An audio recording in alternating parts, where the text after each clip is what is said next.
Good afternoon, everyone. Welcome along to the Giro della Toscana here in beautiful Tuscany. It is a spectacular day.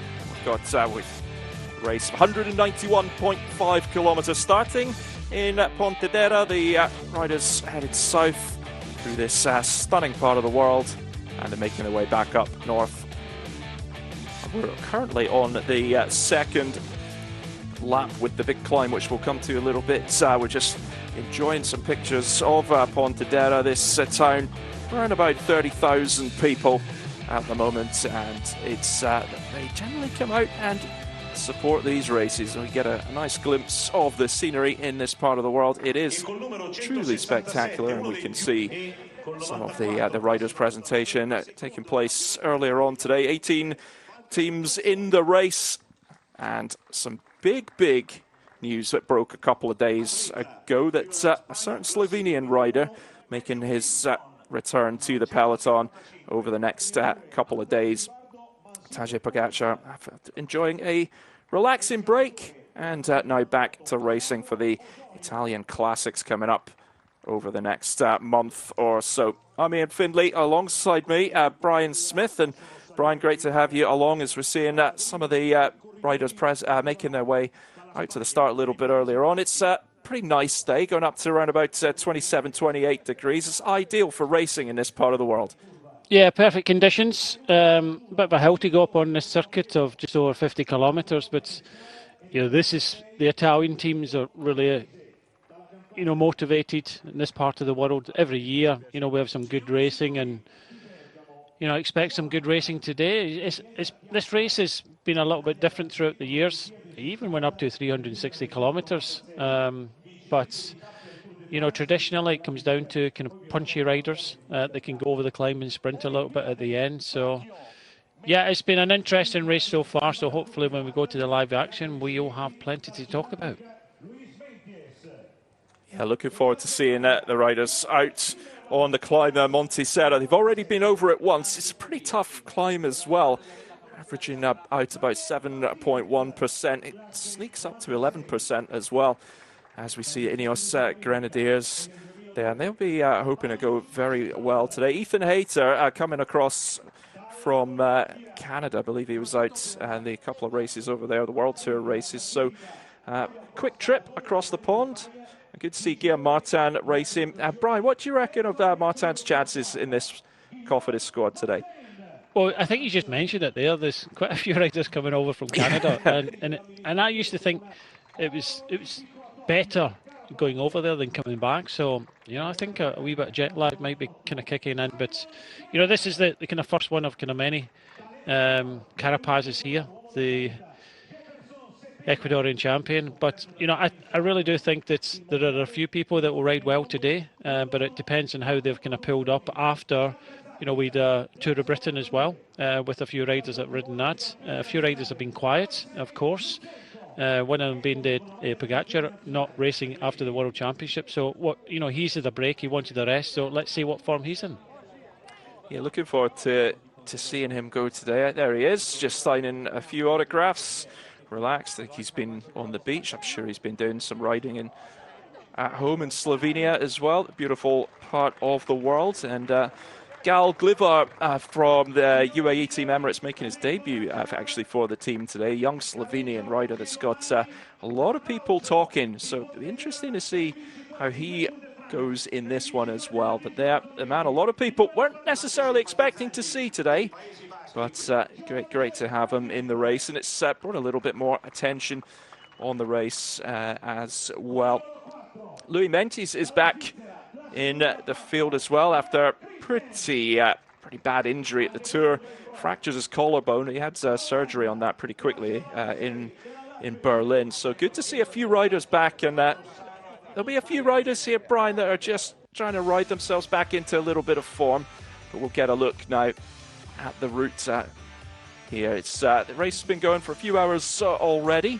They made their way south out of Pontedera on this circuit, the Lajatico circuit that we did twice earlier on. That's already happened. There was a couple of small climbs in there, but not enough to cause too many challenges, and then we made our way back up towards Peccioli, and then back towards Pontedera onto the second lap of the course there, Monte Serra, the big climb between Calci and Buti, and hopefully we're going to pick the riders up just before that second climb. 613 meters we top out at, so not huge in terms of altitude, but enough to test them, and it's a pretty long climb as well. We make our way back into Pontedera, and we'll see how it all plays out. As you can see, as we're on the second lap here again, so we work our way back, and certainly it's come down to a couple of breakaways last year. Mark Hirschi taking the win. It was a group of 5 riders that broke away, and Hirschi sprinted off to a victory. Just got a feeling that that may be how it goes again today, but we'll see. So certainly the road looks good for a sprint if you have the legs over the climb. As a few hours ago, 11:20 local time, UAE Team Emirates made their way. It was 24 degrees earlier, no wind. It's, as I'm saying, going up to around about 27, 28. Pretty nice Tuscan autumn day in this part of the world. Now, Brian, a lot of eyes are going to be on Pogačar here, but I don't expect him to see him go for it. I think he's just riding into just testing his legs again, really, ahead of some bigger races to come. Do you know, it'll be interesting to see. You never know where you are. Okay, they've got their data and things like that they can look at, but if he's had a real break, then I think he would just be out to have a little bit of fun. But a Pogačar having a little bit of fun is probably dangerous to many other teams. But they've got a strong enough team. Like you just mentioned, they won it last year. But even Groschartner has been riding well. George Bennett is in there, Formolo, the Italian rider. So they've got a strong enough team to deliver the victory. And I think we always say it's over the past it has been a bit of a bunch kick. Gaviria has won here by just kind of clipping off as we went round the kind of final roundabout the corner into the finishing straight. But then again, if it's hard enough, it kind of whittles down a little bit to a smaller group. So let's see how hard they race. I believe that we had a breakaway of about 9 riders earlier on today, and over the first climb there was 3 riders still away. Hopefully with this long introduction we'll get straight to the live and bring you the live action. Yeah, let's hope so indeed. Busy couple of days here in Italy. Another race coming up tomorrow. So kilometre 0, the racing getting underway, and hopefully we'll be jumping onto the live action very, very soon indeed. So tomorrow, same time, it's the 71st Coppa Sabatini. I'll be bringing you coverage of that one as well. So looking forward to that. Same start list as well. And some little bonus prize money on offer for the best rider over today's race and tomorrow's race as well. So this is the early start of the race. We're approaching 150 kilometers in this 191.5 kilometer race, starting and finishing in Pontedera here in the Pisa area. We're about 20 kilometers away from Pisa, 50 kilometers from Florence in the province of Pisa. And here we go, we're back out onto the live action. And we can see there De Marchi from Italy. Little break along with Garosio and Calzoni. So Brian, it's the Italian riders, Cabot in there as well, that are out in front. But just 30 seconds and we've still got this climb to go. So this one has got a lot still to play out. Yeah, this is looks like the remnants of what we had, a 9-man breakaway. And, Debarchi in here just at the back there for Jaco Alula is probably the most experienced of the riders. We see him in Grand Tours and a lot of races trying to get in the breakaway, a valuable rider to have on the team. And it's good to have a rider like that there. He'll keep the breakaway working well, but also it takes the pressure off the team behind. It'll be interesting to see, Ian, when we get back to the peloton, who's actually pulling at the front, because as you said, 30 seconds not a lot, and it won't be long until we hit that climb. 9.3 kilometers long at 6.6 average. Yeah, it's going to be a tough one. It looks like we're back in the peloton there, the UAE Team Emirates rider. Of course, this man's going to get quite a bit of attention today. A real bonus for the organisation, for the organisers to have him here. But I think with Karparaz and Mente's back as well, it's a really strong start list. Lutsenko in the mix as well for Astana, Kazakhstan team. He's gone well in the race that we've got coming up tomorrow. You can see on GCM Plus. Well, it looks like it's no one's really pulling too much in the peloton at the moment. Perhaps it's just the just waiting to see how it goes on the in the climb. EF Education, Easy Post look like they're on the front at the moment. So perhaps just trying to keep someone like Karparaz close to the front. Yeah, a couple of teams pulling. As you said, the boys in pink, they're EF Education Easy Post, and also it looked like UAE were riding, and look, there's still a question mark over Pogačar, whether it's going to be himself, but maybe possibly Formolo or someone like Grossschartner. You know, they're the two riders that I think are on form for that team, but you know, we'll wait and see. But Valgren's won here, and he's coming back, commentated in the Tour of Denmark a few weeks ago, and he was starting to come to, you know, reasonably form. Richard Carapaz, another rider that's had a glittering career, the Olympic champion. So you know, he'll be hoping to do something. So I really do think that, you know, they're the team. So it's Simon Carr, the young French Brit or British French rider at the front, but there's plenty of options for both of these teams. Options indeed. Ineos just hanging near the front as well. Be quite keen if it might come down to a sprint, but we've obviously still got the Monte Serra to come, and that could blow things open. But it looks like the peloton just happy to have those riders out in front, and they're just going to keep this gap manageable. That's hovering around about 30 seconds or so, 28 on the clock at the moment, and the riders know this circuit. They've already been round it once, and we're building towards the second climb and the finish of this race with under 40 kilometers to go at the moment. We head towards the town, a little village, fair to say, of Calci. Up over the climb and then into Booty. Place is just a few thousand people. Traditional Tuscan villages, lovely small streets and beautiful scenery. It's a part of the world, Brian, I'd quite happily spend lots and lots of time in. Well, I was asked in my favourite place to ride, and I said Tuscany over the years, and in different places I've either trained or raced. And not only it's just kind of good roads, it's, as you know yourself, you know, some nice wine and nice meals, especially in the evenings. So yeah, it's a great part of the world, and somewhere where I've spent quite a lot of time.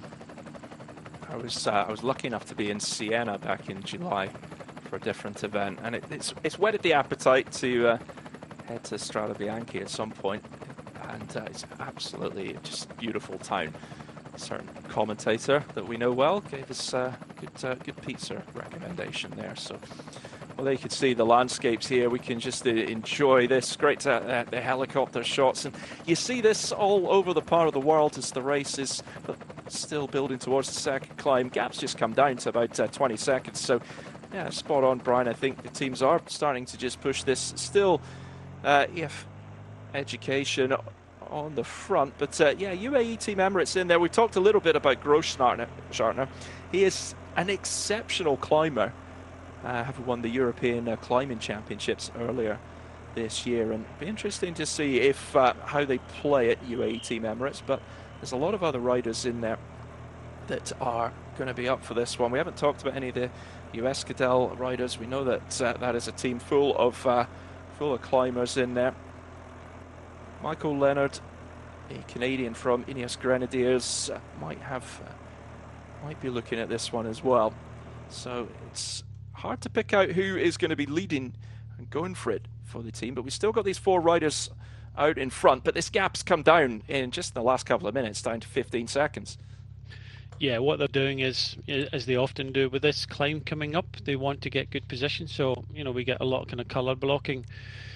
Initially it was EF Education Easy Post that we're riding with the UAE Team Emirates and, Innis Grenadiers and a few other teams that have come up. But I think looking at the riders that are here, you have to think that Sivakov, the result he got at the weekend and the way he rode, he truly is coming into form. But as we're kind of speculating, very difficult to come back from the other side of the world back to Italy and feel good. They've also got Ethan Hayter in the mix as well. Magnus Sheffield did a really good Tour of Britain, which finished on Sunday. So there's a few riders in here. It's how you recover from these kind of efforts that you've done recently, especially the kind of jet lag as well, because every hour that of a change, you need at least a day to get over that. But I'm just looking at UAE Team Emirates here in the white and the black towards the front, and Pogacar is in the line, but just behind him he has got Groschardt. Now it really depends, because we've seen him being flamboyant in the past with the way he races, but at the same time he's quite prepared to kind of help out his own teammates. Yeah, it's all about he's building towards the end of the season as we're into the town of Calci here, as you can see.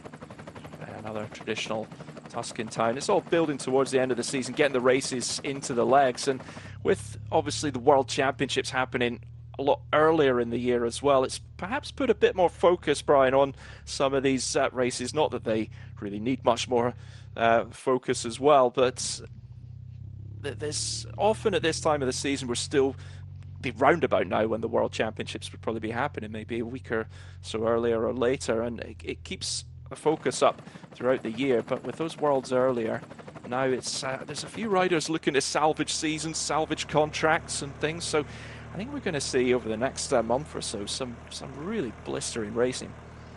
No, definitely we will. We can still get the Europeans in road cycling, and plus Il Lombardia, the last monument of the season. So I think that's what these races are kind of built towards. And it's nice you come to this part of the world. You've got a lot of one-day races. I'm covering a few races up in the north in Belgium, so they've got their kind of races. So a team will come here with a certain amount of riders, and stay here for the next 2, 3, sometimes 4 weeks, and have a nice block of racing. But these races, traditionally in the past, some of them used to be the kind of build up for the World Championships. They used to be really, really hard races, but the World Championships now moved to the kind of end of September, and they kind of moved around the calendar a little bit, these races. But as we know, we had the Super Worlds in Glasgow at the start of August. So yeah, a lot of riders here. We're just seeing what they think could be the protagonist today.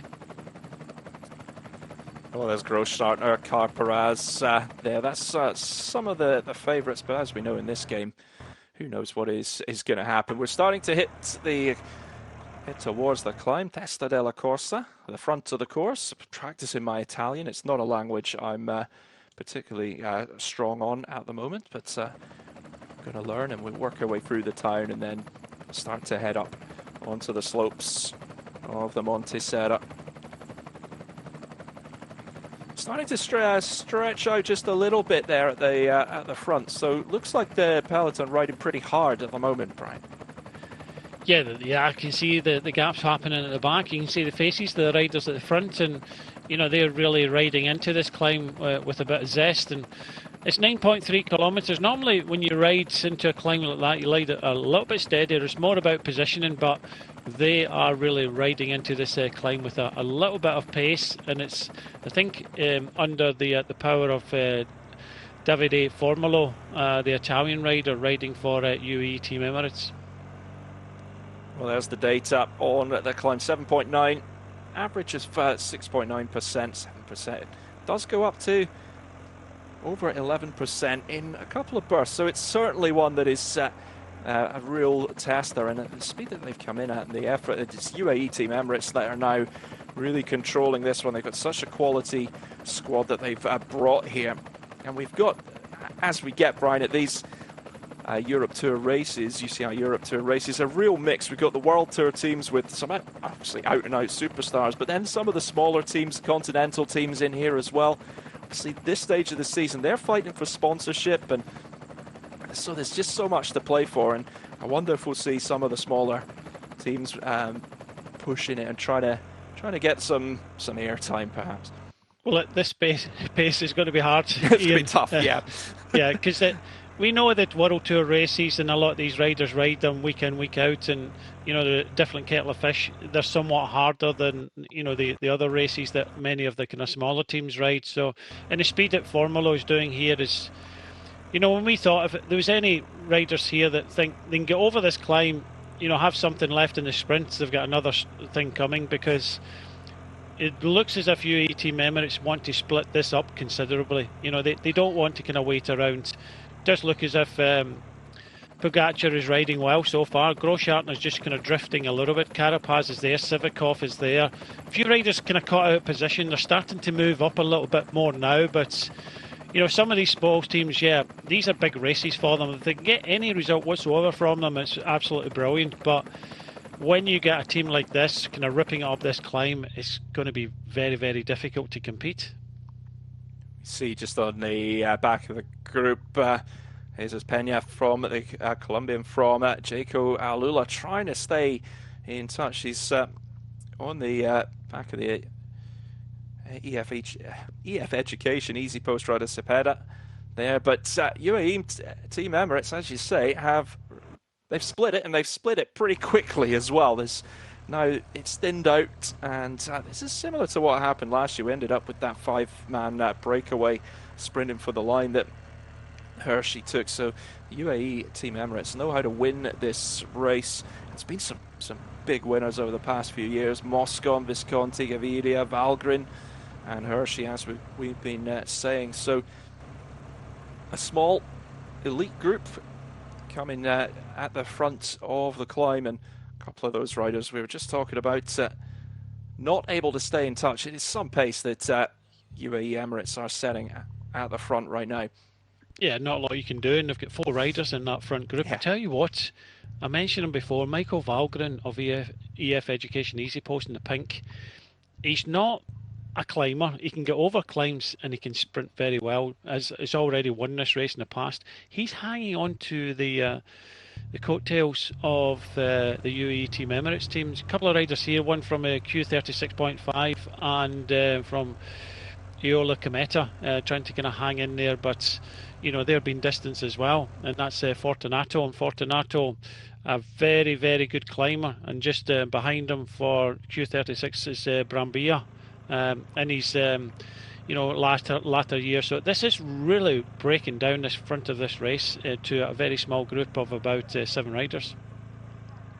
Yeah, and Valgren's certainly a rider that's he's probably a little fresher than some of the other riders. Hasn't done a lot this month, and really throughout August, so July. So perhaps he's fresh in the legs. Still only 31 years old is Valgren, and again, a rider that knows how to get it done. But there's Pogacar just in that Slovenian champions jersey, easy to spot there, and we're seeing towards the back. Well, there is Valgren at the back right now. You can see Grosschartner just in front of him as well, and Filippo Zana, Jaco Alula there as well. So Grosschartner's put quite a big turn in as part of that was a 4-man group UAE Team Emirates, and we've got the 3 of them at the front at the moment, and they are certainly blown this race wide open with 33 kilometers to go. And just trying to look back down the road, and there's just see the next group's probably about 10-15 seconds, and I imagine, Brian, that's the whole peloton's been pretty split throughout this climb already, just with that pace that UAE Team Emirates and a couple of other teams set right at the start of the climb as well. They just upped it and it's blown it apart. Well, it wasn't a huge peloton when we first came live to air, not the size of the peloton that kind of started this race, so it's been a little bit difficult in the previous lap, but what these guys are doing, incredible. Formolo has been at the front pretty much since the bottom of the climb, setting this hard tempo. Bennett just swings out. He can't go with it, but I tell you what, Pogacar looks good. Grosschartner's a little bit further back, but I think up for the task today seems to be Carapaz as well. He's sitting in third place. He looks good, but Bennett just kind of pulling out there. I think he's starting to suffer. So UAE Team Emirates could be down to just having 3 riders left at the top of this climb. It's been a big pull that they've put on. Formolo just is starting to see a little grimace there, but he has been on the front, and what a pace that he's setting. But Carperaz in the mix as well, and we can see Valgren still hanging on. He's not doing a lot of work here, but he's still in that group, so it is a real elite group we've got on this climb. Do you know what I think? See if they look around, Ian, and you know, I know Formolo's riding well and riding strong, and you know, the harder it is, probably the better it is for Pogačar. But having 4 riders in a group of 8, I wouldn't. You know, if Bennett is kind of hanging on at the back, it's probably better to take him, because the gap back to, you know, these two is increasing all the time, and I don't think Fortunato or Brambilla will make it across on the descent. You know, they're kind of hanging in there. If you can remember the Giro d'Italia not long ago, Fortunato winning up Zoncolan, terrific day for him, but he's not obviously in that form now. But you would think that you just knock it back just 1 kilometre an hour and make it a difference, and try and keep George Bennett. But it really depends on how Pogačar feels. If he's up for the task and wants to go solo, then, you know, let's see what he can do. Yeah, it would be some return to racing after the World Championships, but well, a little break. Wow, this is interesting. Yeah, this is what I was talking about. Yeah. It's better to keep having the numbers in the front. It forces the other ones to chase. Formolo done a terrific job there, and you know, it's a good effort to make now with Großschartner. So you know, he'll go, but they have to be. It's all about the numbers. Pogačar just going to follow Carapaz, so a good effort here. We noticed earlier on in the climb he dropped back a little bit, and this is tactical play, which, you know, I just love watching. And then Sivakov is coming across, Carapaz, Pogačar, Zana, so it does look as if Valgren and George Bennett not been able to make it across here. Well, that little move by Großschartner has blown it again, and a couple of the names that you picked out, Brian, Sivakov, Ineos Grenadiers, the Frenchman, out at the front of there's Pogačar as well, Carperaz, and it is, yeah, they're just looking around a little bit here, but Großschartner's just kind of blown it apart. Yeah, it's not ideal, Ian. Sivakov, as I said, all day long, he rode terrifically on Sunday there. You know, up there with the best. You know, just beaten in the sprint in the end. Incredible form Sivakov has got at the moment, and you know, enjoying his race. And Carapaz, you know, always looks sprightly and will go to the end. Pogačar had a little bit of a break, but I really do think they need one other rider. They need the numbers, and Großschartner went on the attack there. He cannot go with it, but I think if Pogačar up against Sivakov and Carapaz, you would think, yeah, still, you know, the favourite, but it'd be nice to see Großschartner come back, and I think that's what Pogačar might want. If Großschartner comes back, then UAE Team Emirates have 2 against Sivakov and Carapaz, and I think that's what's happened. We can see Zana has drifted off the back there, and you can just get a little bit a sight of the views that we're taking in on the climb. It's still got 31 kilometers to go. It's a pretty testing one. Descent's pretty testing as well. The roads, though, very, very good quality in this part of the world, which is why they're so popular with so many cyclists, professional, amateur as well. You can just see these gaps out on the screen. It's a beautiful climb, this one, and it's certainly a real tester as well. There's that group of 4 just starting to settle. If they want to get away, they're going to have to work together, but I should say I do wonder if they'd like maybe UAE Team Emirates. Well, they got the 2 riders there at the moment. It's a tough group. So Pogačar, Großschartner, Carperaz, Sivakov, all in that top 4. Nearly 20 seconds, 18 seconds back to the chasers. There's riders all over the climb at the moment, but they are trying to make this race their own.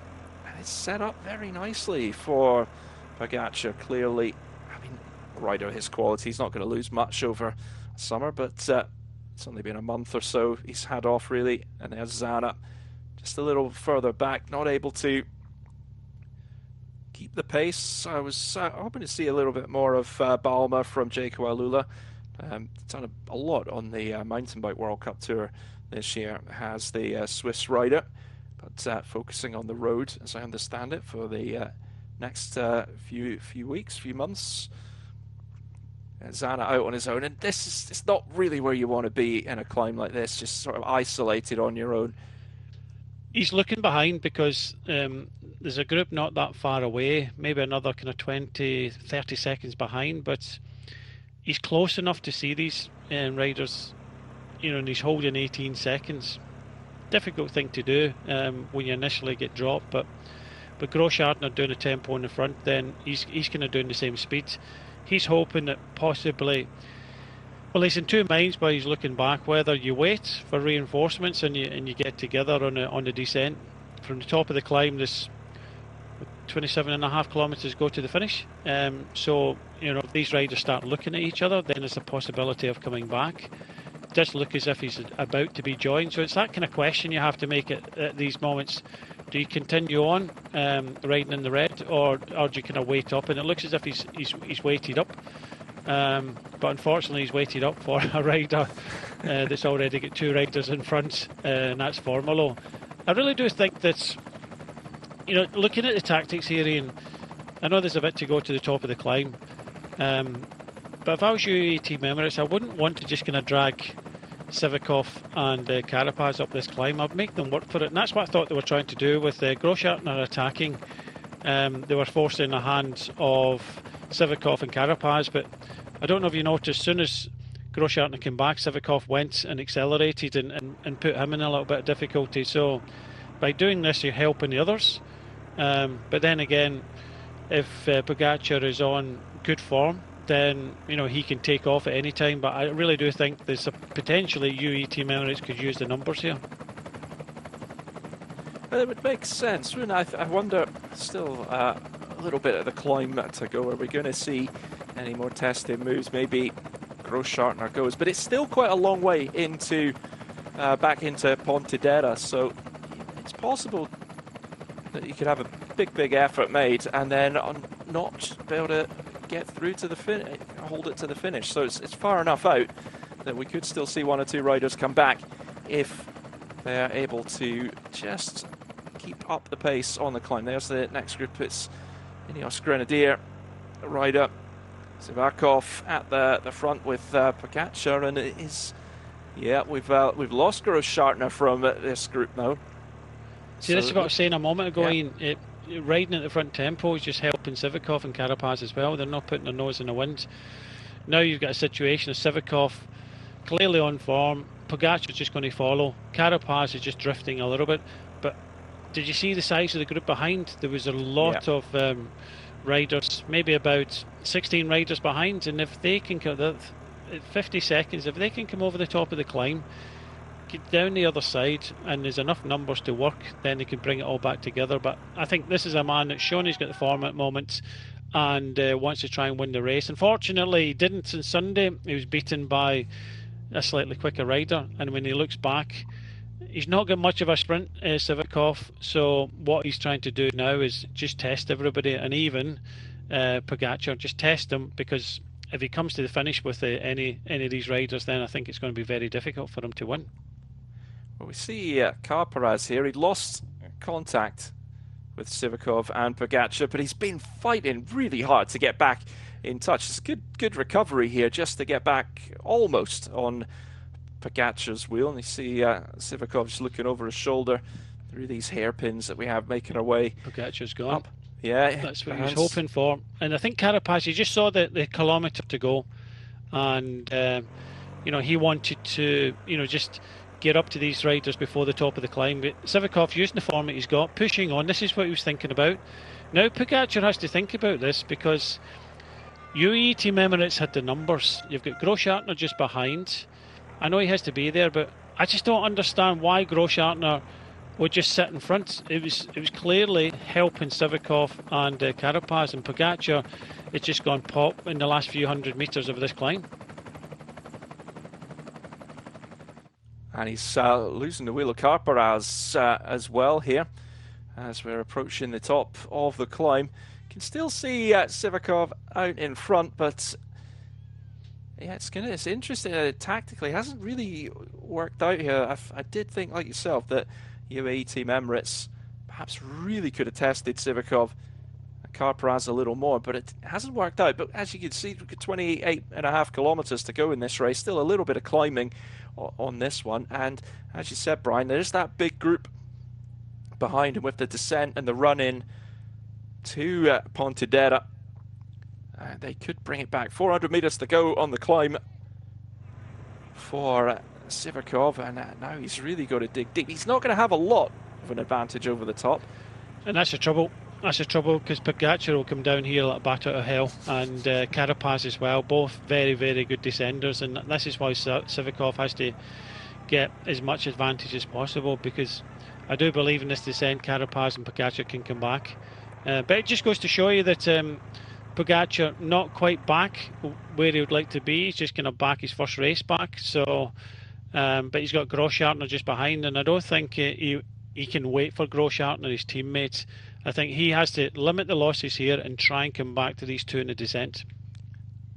Well, 7 seconds the gap, but this is exactly why Pogacar is here. It's to get the racing legs back for, like, say, Il Lombardia at the in a few weeks' time. So Pogacar 15 seconds back off Sivakov, and that's not exactly a huge amount, especially with the descending quality that Pogacar's got. Carparaz 8 seconds back, and big crowd here. I have to say, very respectful crowd as well. Keeping pretty well to the side of the road, but everyone trying to get their moments, and they've left a lot of space for the riders. I like to see that, but they know they're racing around here as Sivakov from Ineos Grenadiers is the first over the climb, followed by Carparaz, and then Pogacar. Now we're on to the descent. This is where it gets a little tasty. It's a relatively simple run-in over the next 28 kilometers back into Pontedera. The final 3 kilometers, a couple of tight turns in there as well. So certainly not looking like we're going to have a bunch sprint, but you never know. Well, just about to say, Ian, that none of them can hang around, but that glance round, that swig of the bottle, I think Pogacar's now thinking he's not as strong as these two riders in front now. He needs some help, and it looks as if, because he can descend really well, as everybody knows, but I really do think now that he's looked around, see where Grossschartner is, and potentially waiting for some allies. Well, at the front here, Sivakov is just concentrating and going solo the whole time. If Carapaz comes up to him, he's going to find it very difficult to lose him, and he will lose in a sprint finish come the end. So for Sivakov to try and win this, and it's been a long time since we've ever had a solo winner of this race, but 27 kilometres is a long way, but he's going to give it a good go, and if MD can do it, Sivakov can, because of the way he rode in Montreal at the weekend there shows that he's got really good form at the moment.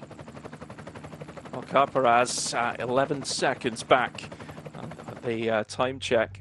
A good descender as well, but Sivakov, yeah, it's going to be tough. You see there's the help that Pogacar was wanting. So Grossschartner back up with Pogacar, and now, well, that's a loyal lieutenant there for Pogacar. Grossschartner's rode very hard in this race, and now the two of them here. Well, what do you think the tactic will be for the two of them to reel in the riders up ahead? There's only one chance for them to win now, and it really depends on who is in the group behind, because there was a sizable group, but now that Grossschartner is on the wheel, you can see Pogacar just pushing out a little bit more. 25 seconds is not a lot.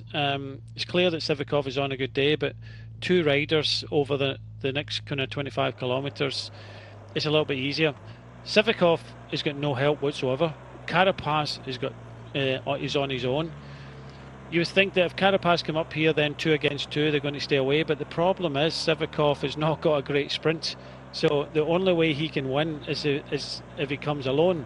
That's what he's thinking. So it's not a case of wait for Carapaz and we'll make sure that Grossschartner and Pogacar don't come back. It's not that scenario. He has to go alone, and it's the only way that he can win this race. Coming off the back of a big effort in Montreal, back on the 10th, just a few days ago.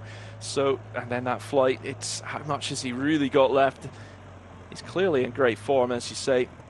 But 25 kilometers is a big effort needed to solo to victory, and with Carapaz and the two UAE Team Emirates riders behind, it is you wouldn't necessarily want to be in the Frenchman's shoes right now, because it is going to be tough, but he's going to throw everything he's got at it. And again, he's showing just good form he's in at the moment, descending over 70 kilometers an hour. Beautiful road down through the trees. It does flatten out back towards Ponte della. Is it? Carapaz is there. Yeah, 10 seconds, and that'll suit Carapaz. You just you can see the two of them now. Carapaz is he's a good descender, as we've been saying, as you guys know at home, and he's just reeling in the Frenchman now. Yeah, Sivakov not the best descender. He's had an off or two in the descent. Carapaz, we know Pogacar can descend well, so Carapaz, going to catch Sivakov now quite easily in this hairpin here. So not good news for Sivakov, and it'll be interesting to see how he plays this one, because he rode at the weekend with Montreal. He actually rode, and it was a big race, but he rode with Adam Yates in towards the finish. He guaranteed himself top two performance. If he doesn't ride, then they could be caught by Pogacar, and he couldn't even podium in this race. So, but I think that for the best interest of Sivakov to win this race, he had to go solo. Unfortunately, he didn't have the time. He doesn't descend as well as Carapaz. So now Carapaz in a really good position to win this race for EF Education Easy Post. If you're Sivakov here, with Carapaz being the better descender, would you be keen to let Carapaz just go in front, keep him pace, or do you think just to help drag Sivakov down the hill a little bit quicker, or would you? Well, that's what's happening now. As we see the cut back to the UAE Team Emirates riders, they're 40 seconds back. Pogacar and Grossschartner. Pogacar still out in front, and with Pogacar's descending skills, Grossschartner just sitting on that wheel because Grossschartner's work is still to come in this race. Not that he's already not done enough, but I'm sure once we hit the flat, we're going to see Grossschartner start to take those turns. But you've got the better descender out in front. Will that drag those that are maybe a little more nervous along? Just see that there. Hoo-hoo. A little tasty.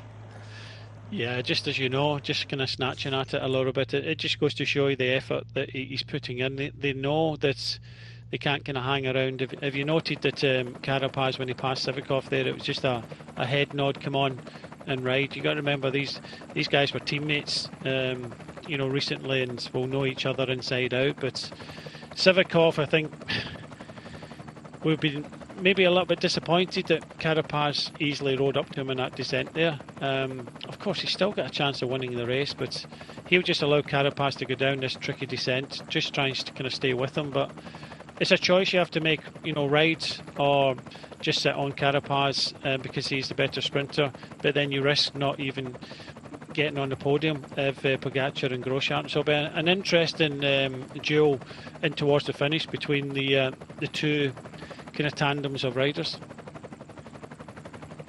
And the two UAE Team Emirates riders have closed that gap in a little bit, just 23 seconds now. We could see them on that last shot entering one of the hairpins.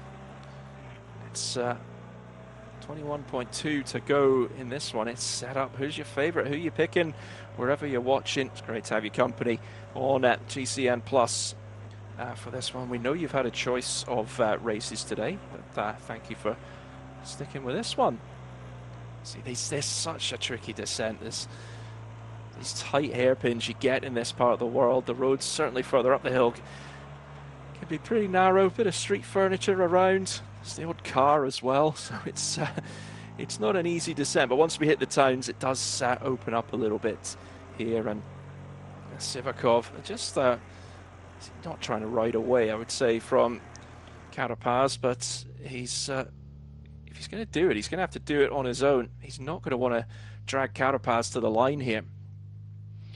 No, I don't think he's got a lot of choice about this. Either he thinks about it.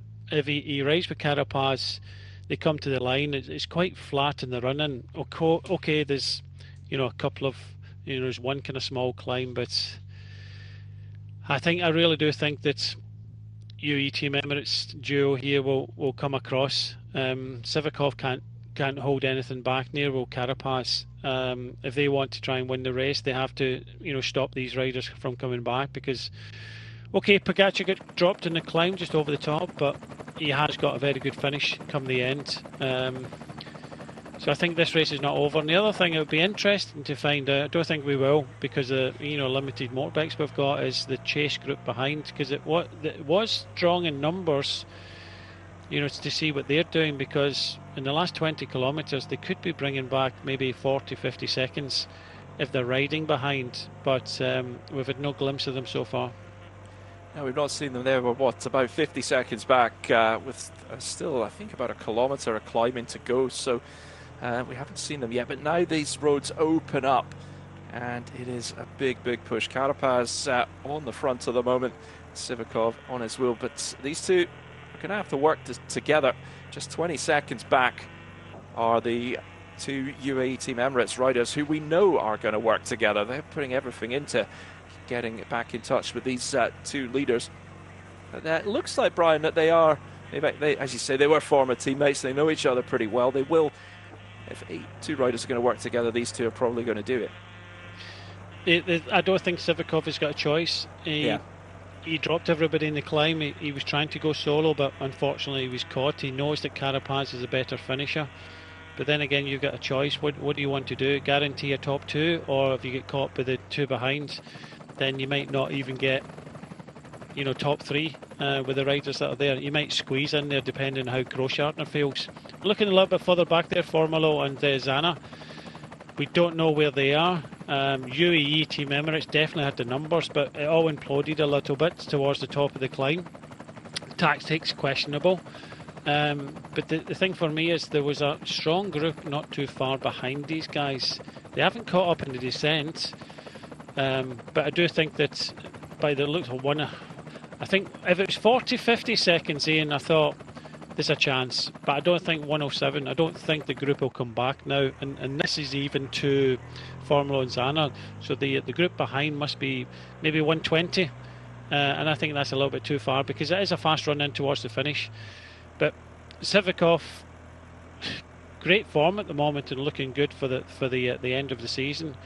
It's just a pity. He is riding with Carapaz, and I think he has to. It's just a pity. It looks as if Pogacar and Groschartner might just get up to these guys. They may well do. Well, it makes it interesting for us. It makes it fun to watch, and that is ultimately what I enjoy. So I hope you guys are enjoying it where you are at home. That third group that we just saw over a minute back as well, and that these are roads I just love riding. These kind of roads, big, wide open, great smooth tarmac. It's absolutely perfect. Why can we not get some of these roads out where I live? It's just potholes. I've had to change my tyres so many times, but that's life. Never mind. Pogacar and Groschartner 18 seconds back, and with under 17 kilometers to go, I think they've relatively saved Zana and Formolo. Perhaps not quite going to catch them. And Formolo maybe has a choice to make here. Does he want to get up there and make it 3 UAE Team Emirates riders? Or actually, can he just hold Zana back? We'll leave it for the 4 riders to fight it out for the podium. Well, you can see he was riding in, and I think it was a case. Oh, there's the group now. So yes. It isn't that far behind. It really depends on what happens, but the gap from Pogacar to the duo in front is coming down. It does look as if Iola Kometov get numbers here and prepared to ride. It really depends now. There's enough riders here, if they all contribute, they can bring it back, but it does look, with gaps opening, arms waving, it doesn't look as if they're riding as a cohesive unit to come back there. So Tejada also for Astana, everybody getting involved. with the chase. You've got, many riders from many teams, and it's often the case when you don't get that collusion between all the teams, and it's the only way that they're going to come back. But I think Formolo was riding because he wanted to try and get up to Pogacar and Grosschartner. He was taking Zana, of course, with him, but he wanted to try and kind of help, because just look at the time gap, 22 seconds. It came down to 17, 18 seconds. But it looks as if Sivakov and Carapaz are holding them off. Yeah, they're riding really, really well together on these roads, and 22 seconds. We saw on the climb that Pogacar, Pogacar, when he's fully at race fitness, it's fair to say he's for him not at the moment, but he'll get there very quickly. He would be bringing that back easily, but maybe he's just not quite got the legs yet. As I said earlier, that is exactly why he's come and added this race and tomorrow's race to his program ahead of Ila Lombardi later in the season. So those are the 4 checks you can see, time checks you can see on screen. 25 seconds, so it's looking good for Carapaz at the moment. There's Pogacar and Grosschartner. Grosschartner's been putting some big turns on the front of this pairing, as you would expect, but it hasn't come down yet. And we've got under 15 kilometers to go. There's the third group, Formolo and Zana. Zana riding on the front, the Jaco Alula rider. They brought a good team to this race, and there's still a podium, maybe more up for grabs. Who knows if they can close in. There's 4 riders up ahead, but that gap, again, it's been hovering about a minute 10, a minute 12 there. It hasn't come in at all, really, and it shows you just how good our 2 leaders are riding at the moment. And Zana perhaps and Formolo perhaps going to get reeled in by this big group that are not too far behind. I think they will, but I'm having a little bit more confidence in Carapaz and Sivakov now. Gap going out to 28 seconds. There was a choice, and I think Pogacar made the right choice in kind of waiting. It was questionable what UAE Team Emirates did on the climb, of course, just dragging everybody, and when Grosschartner went on the attack there and Pogacar followed, and then he went back and kind of rode on the front. I think that maybe wasn't. I was trying to say at the time, just keep the 4 riders, keep Bennett and that, and go over the top of the climb and use the numbers when you get down the other side. Well, they don't have numbers at the front now, and I think this is going to help Sivakov a little bit, because if it creeps up a little bit to maybe 40, 50 seconds, which is doable, then Sivakov has got that little bit of a buffer that he can try to kind of save a little bit and try and test Carapaz before we get to the finish, because I really do think that Carapaz could be, he's definitely the favourite for this one now. He packs the better sprint of both, and I think for Sivakov, you have to feel for him. For he get beaten in the sprint in Sunday in Montreal, possibly beaten in the sprint here. It's he's shown he's got the good form. I bet he wishes he had a bit more of a kick towards the end, but I think he just has to allow Carapaz to do a little bit more, try and save a little bit, and just test Carapaz a little bit in the running.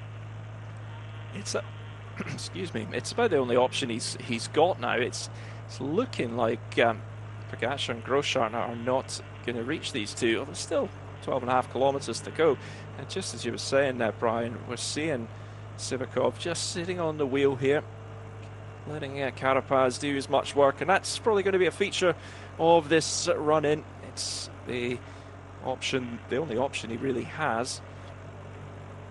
But he's looking relaxed, he's looking good. There's Pogacar and Grosschartner. Pogacar about to take his turn, a little nod across to his teammate. And it's not the terrain that Grosschartner perhaps excels in. He's such a strong climber, but he's still a quality bike rider. So I really do think that the powerhouse in the front is Sivakov. He is probably the stronger of the 2. We saw that in the climb, but it's just Carapaz has got that better sprint. This is this kind of small lip that they've got. but Sivakov is continuing to ride. I still think it's still a little bit tight, 30 seconds.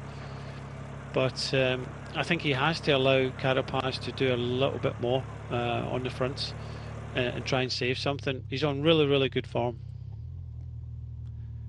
Well, we see Pogačar here now on his own. It's a long ride, 191 kilometers. He's not raced for a while, as we all know. And now Grossschartner up ahead. So these two splitting, which I'm pretty surprised to see, actually, Brian. I thought they would have been able to hold it together, so stay together to the finish. But I guess now Pogačar did have a little look across at Grossschartner and maybe just said, go for it, see what you can do.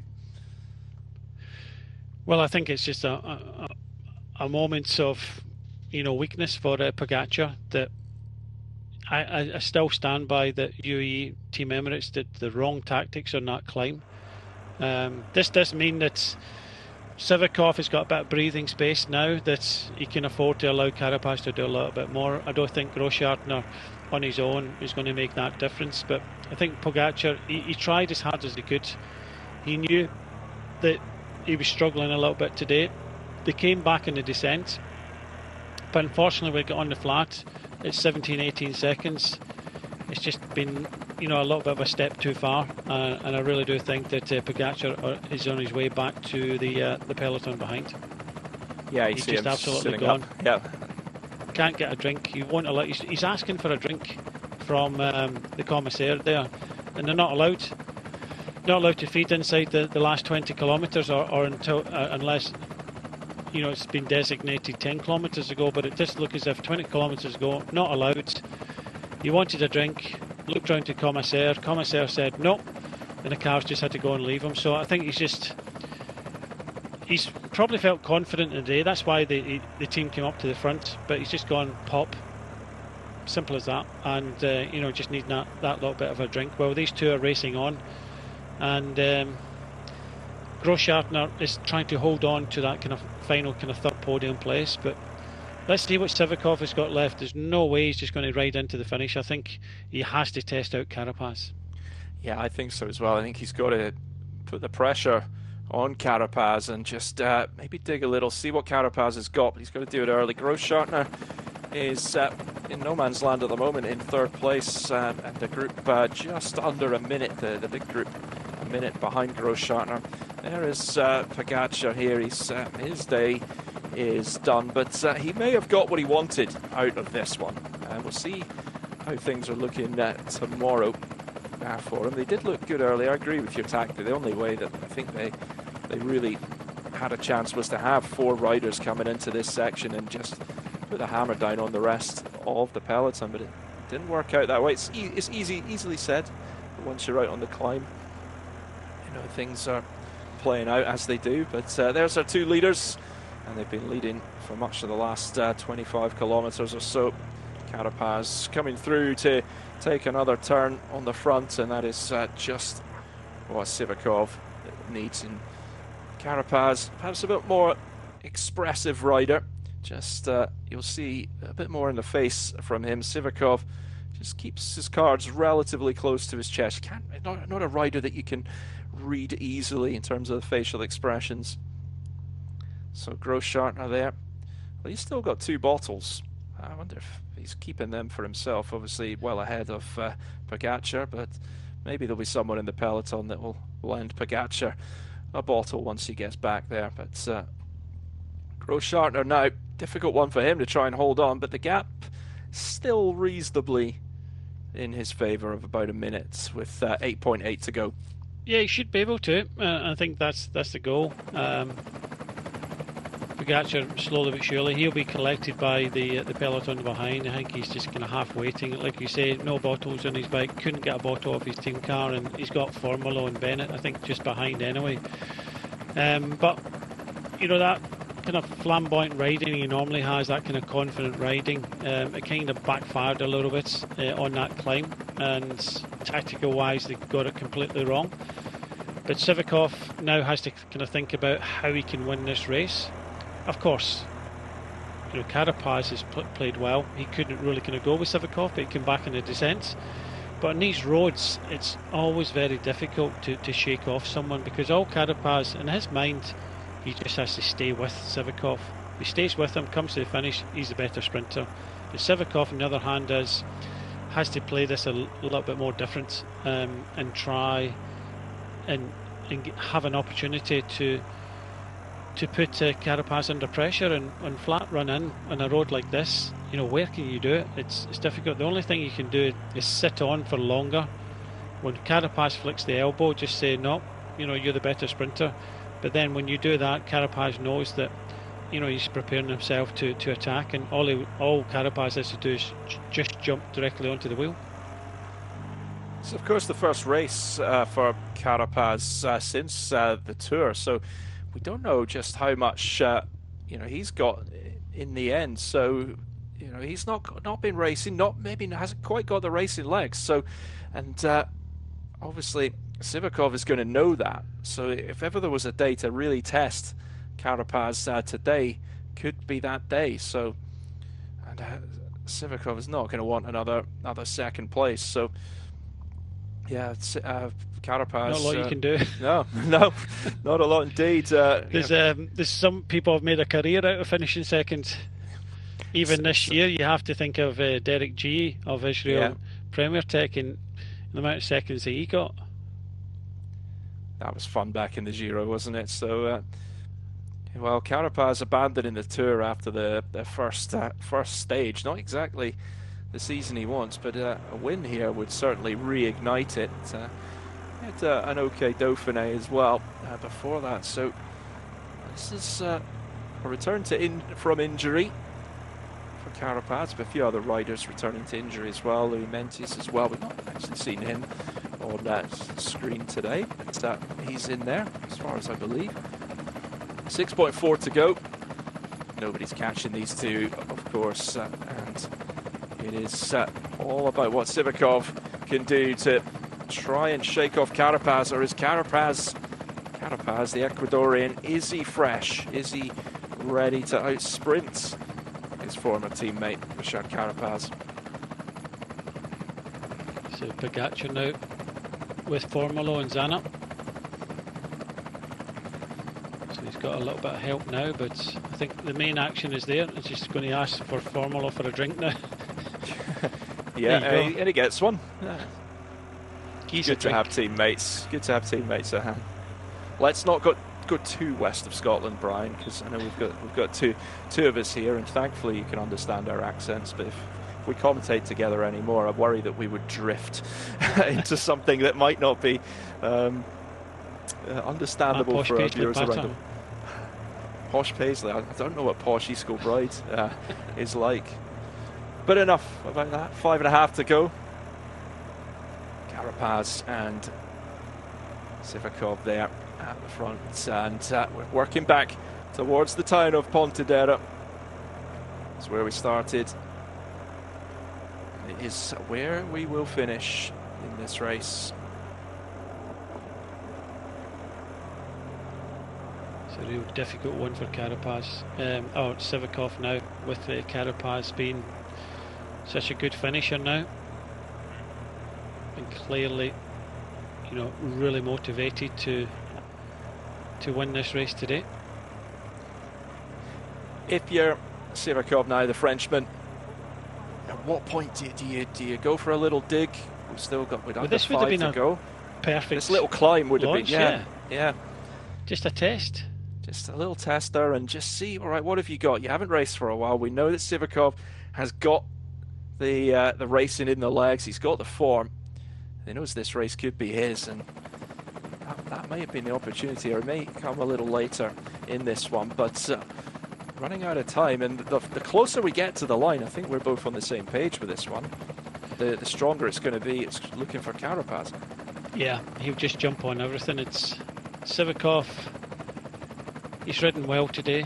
I think when he came to the front, it's not many riders can say that they've kind of ridden Carapaz and Pogacar off the wheel, but he's managed to do that. But he clearly has good form looking at the weekend result.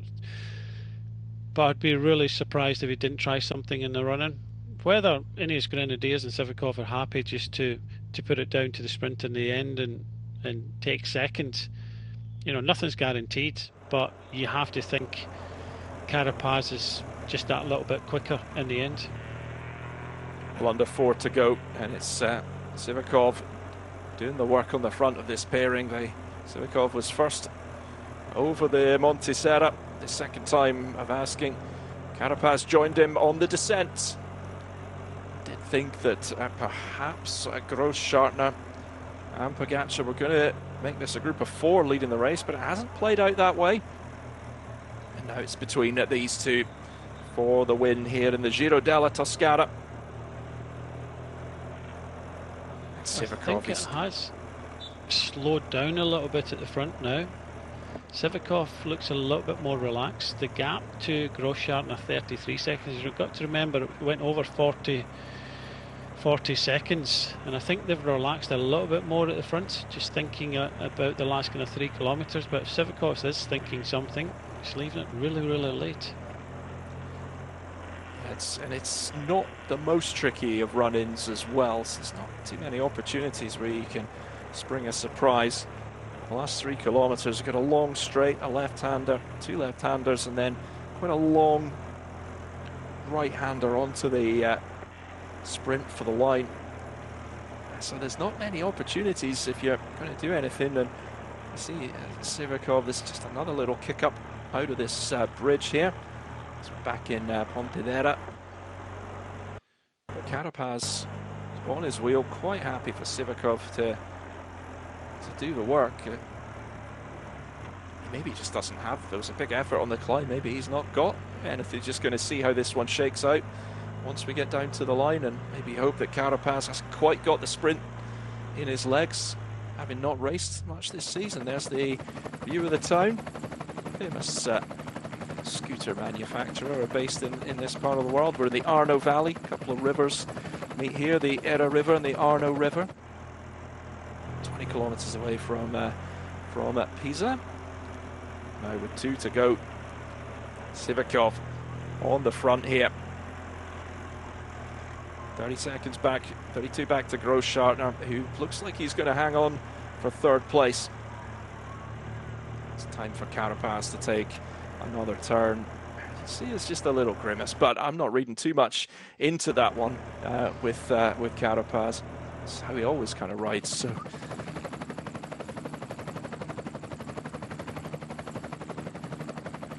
these roads great if you're on a time trial, but if you're trying to shake off, Carapaz, it's not going to be ideal.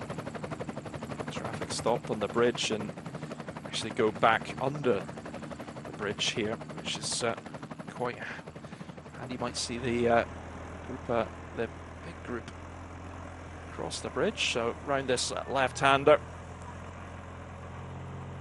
1.4 to go. We've got one more. There we go. Oh, here we go. That's it. So Sivakov goes for it with 1.3 to go. Has Carapaz got anything? He's trying to match him just on that turn, and Sivakov is off.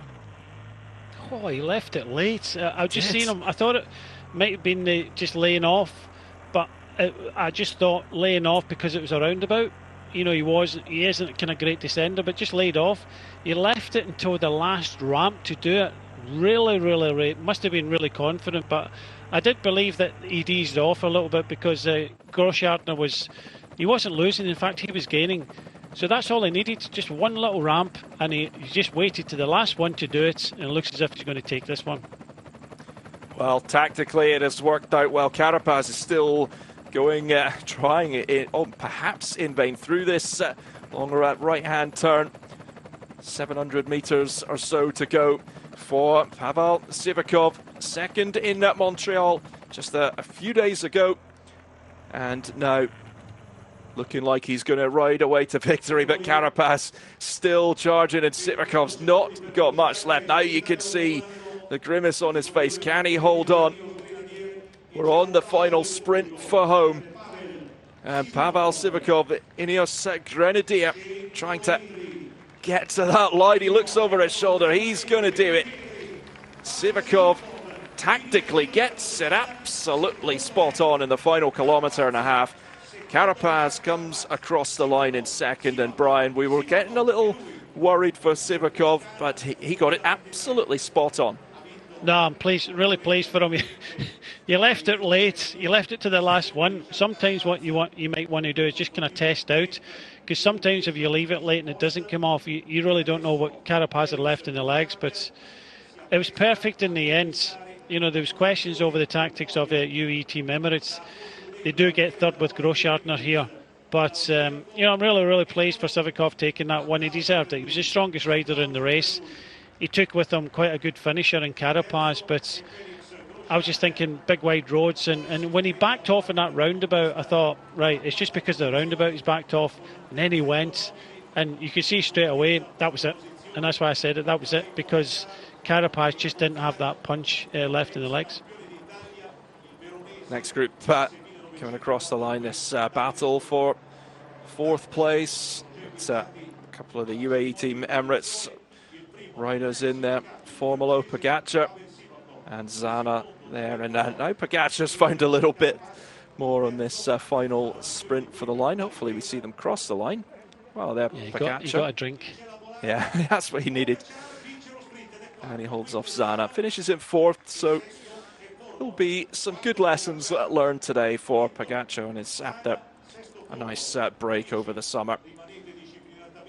So now main bunch coming across for the final places, and Ethan Hayter in there as well, just trying to see if he can get there. He doesn't have any lead out, but he's going for it. Ethan Hayter, look at a cross. Albanese. Yes, Albanese there, but Ethan Hayter taking the bunch sprint for 7th place. Struggle with my maths. I think it was 7th. We'll see. Well, a good day for Ineos Grenadiers, and a good few days for Sivakov. And after, fair to say, a little bit of disappointment missing out on a win, comes back in his next race, and Sivakov takes it. Well ridden there, because I was watching the gap in Groschartner alone, because when he was with Pogacar, they were putting time into Pogacar and Groschartner, and then Groschartner started coming back, so it was clear that he started to kind of back off. He was the strongest rider there, backed off a little bit, but boy, did he leave it late. That's a big risk, and you know, that's a bold move to leave it until the last, like a flyover in the end, but he did it, and it was well deserved. Well deserved indeed. I just wonder how much they were sort of banking on Carapaz, maybe not quite being as race sharp as he would like at this point of the season, coming back from that injury at the Tour. So, but they've obviously had their plan and they've executed well. UAE Team Emirates making do with 3rd and 4th here, with Groschartner, Pogacar, Zana coming across the line in 5th. Formolo 6th, Ethan Hayter 7th, and from Yolo Cometa, Vincenzo Albanese finishing in 8th place. Well, they're going to do it all again tomorrow, the 71st Coppa Sabatini. Slightly different roads tomorrow. We've got coverage of that one. 2 p.m. at 2 p.m. in the UK. Myself and Ian Field on commentary for that one as well. Can't beat a little bit of the Tuscan sunshine on a mid-September day.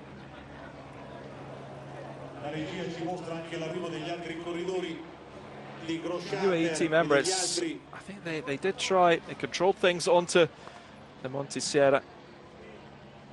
The final, the second of 2 laps, but as Brian, you were saying, tactically perhaps made an error. And we see, looking back on Pogacar's sprint after he's had his little drink and finding a little bit more power, just testing those legs out in the sprint. Looked pretty good on the climb just until the last kilometre or so. But there is today's winner, Pavel Sivakov.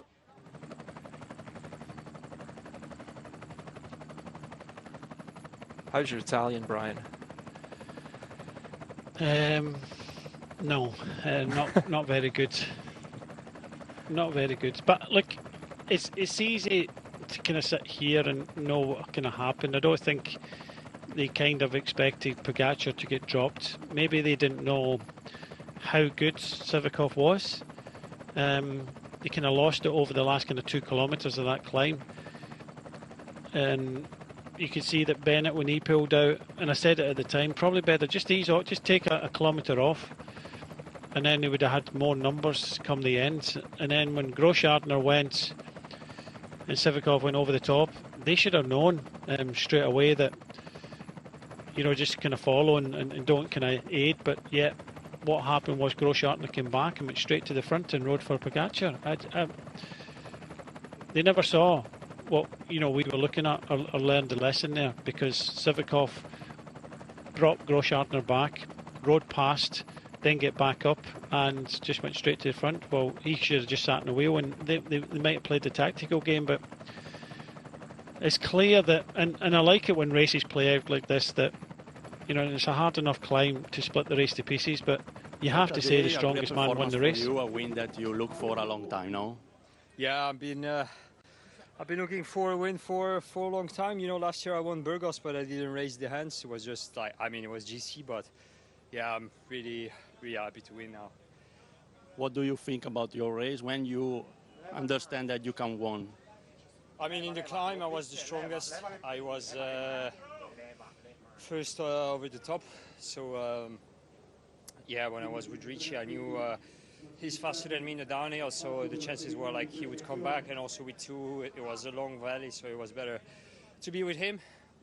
And then, yeah, I could feel that I was stronger in the final, so I just, yeah, I attacked in the last bridge because I knew he's faster on the sprint, so gave it all and it worked. So, yeah, super happy.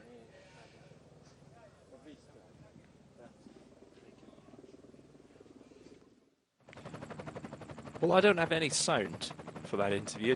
Did you, Brian? Yeah, it went out. It was in English. He said he went over the top. He was the strongest. He went over the top in the climb, but he knew Carapaz would possibly make it back up to him in the descent, and then it was a long way to the finish. So it was better that the two of them rode together. He did feel stronger in the run in, and saved it all for that. And it went flat out in that last kind of small drag up towards the finish, because if he brought Carapaz to the finish, he's the better sprinter. So it kind of worked out, but it was just left a little bit late. So I believe that if he'd have done it, and there was a couple of occasions in the run-in that he could have tested, and I think he would have been able to go solo. But unless you test, you don't know how the rider you're with or riders you're with are feeling. But he left it hell of a late there. But I think you get that feeling in a race that you know that, and you get confident that you can drop the rider that you've got, and he had that. After a long wait for a win, it's bold and confident move to make.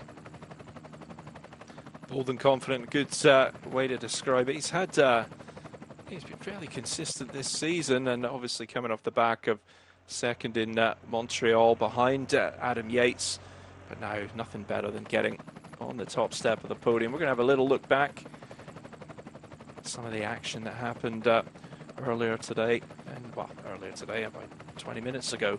So you can see at this stage they were out on the road for such a long part of the race, and we were wondering quite what the tactic would be. Groschartner ended up on his own. He was riding with Pogacar for a little bit. We did think that, I certainly thought that they would be able to bridge across to the two leaders, but Pogacar not having the legs today. And hopefully we'll see that little move that Sivakov made coming into the final kilometre and a half. Here it is, just coming out the roundabout onto the flyover. Sneaks on the inside, and Carapaz tried to react. He didn't expect it. You see that moment hesitation there, he came round. That was enough. Sivakov went, and it's that moment hesitation. I don't think he expected to go. I think you're right. I think he's thinking this is going to probably play out to the line, but well, it worked out for the Frenchman and Ineos Grenadiers today.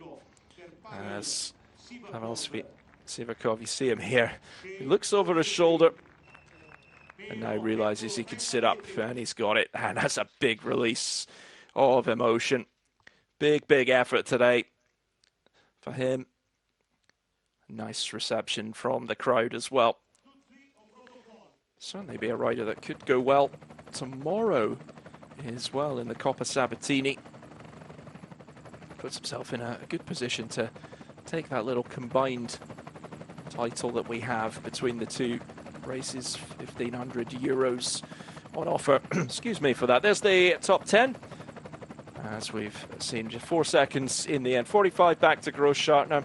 Pogacar winning a little sprint with Zana, and Ethan Hayter in 7th place, winning the sprint for that one ahead of Albanese. Nice to see a few Italians, 4 Italians in the top 10 ahead of on home soil. Of course, we've got our top 10, and Sivakov should be on the podium very soon. Looks like they're getting ready.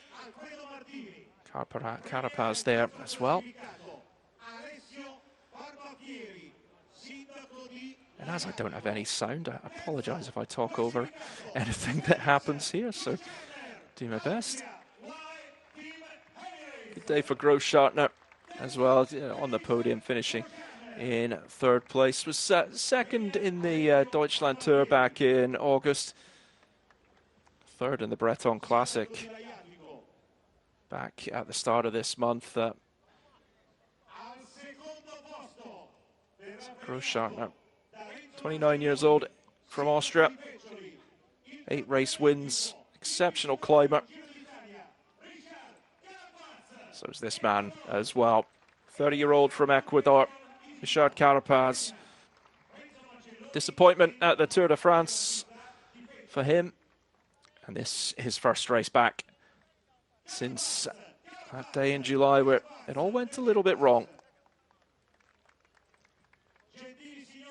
Gets his bag of shopping, and hopefully they put some local delicacies in that bag for them. You can see they've got a nice bottle of something, but making his way onto the top step of the podium. Pavel Sivakov, Frenchman, 26 years old. Flying straight in from Montreal. Just got back to Europe the other day, and now on the top step of the podium. 53rd in the Grand Prix Quebec and 2nd in the Grand Prix Montreal. The 2 World Tour races. But there, our top 3, and a pretty interesting top 3. It played out well. Interesting race for us to watch. I hope you guys enjoyed it as well.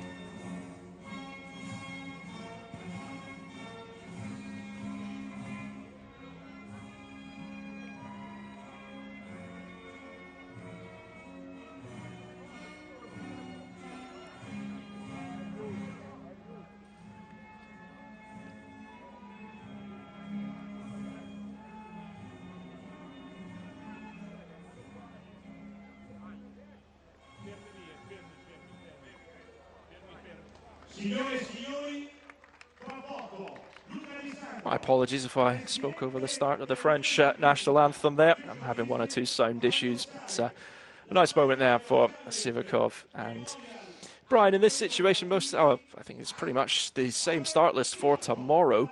These guys, I think, are going to be up there again. Certainly Sivakov with the form he's in. Definitely. See, it's a case of when you got form, you recover quick as well. It's as simple as that, and you would expect it. And it'll be interesting to see what Pogacar decides to do, because he was down for tomorrow. He rode today. He took a bit of a kind of beating, kind of ran out of juice towards the end. But he might decide that he wants to start again and be part of the team. But they were well beaten today, especially by this man who was the strongest rider in the race. Carapaz, good to see him up there, coming to form, especially at this part of the year. It just means another rider in the mix. Großschartner, as you said, has some good performances so far recently. So, but there were a few people thinking that maybe they couldn't follow on that climb today. And there's a few went kind of missing today. You have to think of Astana. That had no real kind of riders up there. Tejada was one of them, but he kind of fell away. So what can they do? So maybe slightly different tactics, but it should be another interesting race for you. Yeah, very much looking forward to it there, and we'll see how it all shapes up tomorrow. You can watch it at 2 p.m. in the UK if you want to see that one. I'm just going to have a quick check. Well, Pogacar's still on the start list for it. I think we're going to see him in the race tomorrow. It's another hilly one. A couple of big hills on it, so we'll see how it goes, but it's going to be a good race. Myself and Ian Field bringing you the coverage of that one as the prize giving comes to a close, at least I think it does. Any final thoughts, Brian, on what we've seen today? No, it's been a good race. I'm pleased for Sivakov. It's been a while. Burgos, I think it was last year, he got a win, and it's, you can see he's got the form, and for him to win this, and even in the running towards the finish, having that confidence to kind of wait to the last drag up just outside a kilometre to go to beat Carapaz. Nobody would have been overly confident in that situation, but he was. Well, a nice moment. Get that champagne sprayed around. A little drink. There's some sugars. It's not champagne, actually. I should get that right. It's looks like a sparkling rosé. Lovely on a hot day. Not sure it's the best recovery drink, but each to their own on that one. So I don't think we're going to have any more interviews here. There'll just be a few little moments of press, photographs, and of course the social media is all going to get done. So important these days. So I think with the prize giving all wrapped up, the feed will probably be coming to a close any moment now. So Brian, anything else you want to add before we say thanks to everyone? No, just good race in the end, and over to you. Thanks for watching. See you again soon.